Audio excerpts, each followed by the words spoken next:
Hi guys, welcome back to my channel. मैं सुजाता जौहरी आप लोगों का अपने यूट्यूब चैनल पे स्वागत करती हूँ। तो आइए हम जानते हैं कि संक्रांत के दिन से हमें तुलसी जी की पूजा कैसे करनी चाहिए। तो तुलसी जी की पूजा करने के लिए हमें सबसे पहले अपने तुलसी जी के गमले को साफ़ जगह पे रख लेना है, और जहाँ पे पूजा करती हूँ आप वहाँ पे भी साफ़ सफाई कर लीजिए। इस तरह से यदि प्लास्टिक का गमला है तो आप उसे पोंछ करके धुल करके साफ़ कर लीजिए, और यदि मिट्टी का गमला है तो आप उसे गेरू से या फिर चूना से, पेंट से, जिस चीज़ से भी रंग कर अपना सफाई कर लीजिए और सजा लीजिए। उसके बाद से हमें इस तरह से पूजा करना होता है। तो तुलसी जी की पूजा संक्रांत के दिन से एक नियम लेना होता है कि हमें प्रत्येक दिन तुलसी जी की पूजा करनी है, और उस दिन से पूजा करते हैं। तो हमें उस दिन जो खास पूजा करनी है, तो आपके घर में यदि शालिग्राम भगवान जी है तो आप शालिग्राम भगवान जी को भी गमले में रख लीजिए। उसके बाद से हमें सबसे पहले तुलसी जी को और शालिग्राम भगवान को जल चढ़ा देना है।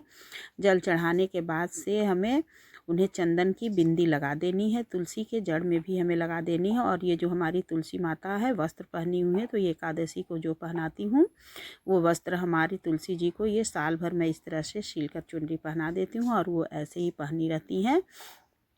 तो ये हमारा तुलसी का पौधा है, और इस तरह से हमें पूजा करना है। तो हमें सबसे पहले चंदन लगा देना है, और चंदन लगाने के बाद से हमें तुलसी जी के पौधे में एक बिंदी लगाना होता है चंदन का भी, और या तो फिर आप सिंदूर का भी लगा सकती हैं। उसके बाद से हमें फूल चढ़ा देना है। इस तरह से मैं साधारण विधि से ही पूजा दिखा रही हूँ, जैसा कि हम लोग प्रतिदिन कर सकें। तो इस तरह से हमें पूजा कर देना है। उसके बाद हमें सिंदूर तुलसी जी के पत्ते में लगा देना है। तो हमें इस दिन से एक नियम लेना होता है कि ये पूजा विधि भी देखिए, जैसे कि शालिग्राम भगवान जी का पूजा कर देना है तो हमें फूल चढ़ा देना है, चंदन लगा देना है। उसके बाद से हमें कुछ फल चढ़ा देना है, तुलसी जी को एक चुनरी ओढ़ा देना है। यदि नई चुनरी आपके पास है तो नई चुनरी ओढ़ा दीजिए, और नहीं तो जो आपका पुराना चुनरी है आप उसे ही धुल करके फिर से आप उन्हें भी ओढ़ा सकती हैं। तो इस तरह से हमें तुलसी जी को चुनरी भी ओढ़ा देना चाहिए और कलावा भी बांध देना चाहिए। जैसे तुलसी जी की पूजा होती है उस तरह से हमें पूजा करनी है। फिर एक दीपक जला दीजिए, धूप बत्ती जला दीजिए, और इस तरह से हमें मकर संक्रांति के दिन तुलसी जी की पूजा ज़रूर करनी होती है। और माघ के महीने में मकर संक्रांति पड़ती है, और माघ में तिल का सबसे ज़्यादा महत्व होता है। तो आप तिल से ही पूजा करिएगा। उस दिन हमें तिल का ही उपयोग करना है, और तिल के लड्डू का भी भोग भी लगाना होता है। फिर हमें कुछ दक्षिणा भी चढ़ा देना होता है। दक्षिणा आप अपने सामर्थ्य के अनुसार चढ़ाइए, 10, 20, 25, 50 जो भी आपकी सामर्थ्यता हो। और फिर हमें उस दिन तुलसी जी को श्रृंगार सामग्री भी चढ़ानी होती है। आप चाहे तो 16 श्रृंगार चढ़ा सकती हैं, और नहीं तो 5 श्रृंगार, 7 श्रृंगार जो भी आप चढ़ा सकती हैं वो हमें चढ़ाना चाहिए।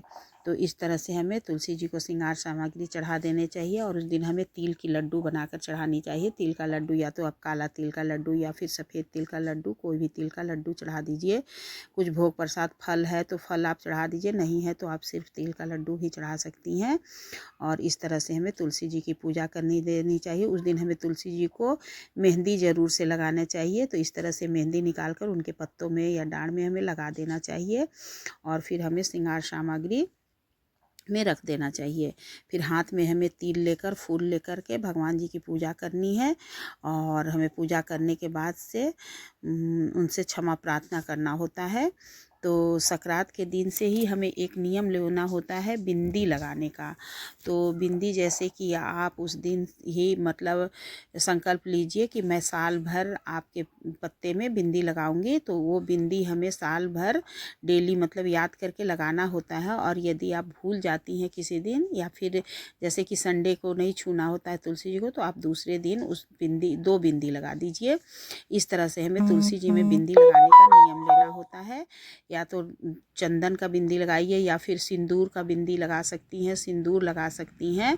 तो कोई एक नियम लेना होता है। तो आप कोई एक नियम ले करके साल भर तुलसी जी की पूजा इस तरह से कर सकती हैं। और साल भर पूजा करने के बाद से हमें संक्रांत के दिन ही हमें इसका उद्यापन भी करना होता है। तो सारा पूजा करने के बाद से हमें तुलसी जी की आरती भी कर देनी है। आप तुलसी जी की आरती भी गा दीजिए। और फिर शालिग्राम भगवान जी है तो ओम जय जगदीश सहरे भी गा सकती हैं। तो इस तरह से हमें तुलसी पूजा करनी होती है। और संक्रांत के दिन ही हमें उद्यापन करना होता है। जैसे कि इस संक्रांत में उठाए हैं तो अगले संक्रांत को हमें उस दिन उद्यापन भी करना है, और उसके बाद से हमें उद्यापन करने के बाद से हमें पूजा करना है। तो उद्यापन करने के लिए आप इस तरह से साड़ी, चूड़ी, बिंदी, श्रृंगार की सामग्री, पैंट शर्ट का कपड़ा या तो फिर धोती, कुछ दक्षिणा और सीधा करके हमें किसी ब्राह्मण को दान कर देना होता है। तो इस तरह से हम लोग संक्रांत से एक नियम लेते हैं कि हमें तुलसी जी को प्रतिदिन बिंदी लगाना है या सिंदूर लगाना है। आप लोग को जो सुविधा लगे आप वो कर सकती हैं। तो इस तरह से हमें संक्रांति के दिन तुलसी जी की पूजा करनी होती है। तो प्लीज़ आप लोग को मेरा तुलसी पूजन कैसा लगा और कमेंट करके हमें ज़रूर से ज़रूर बताइएगा।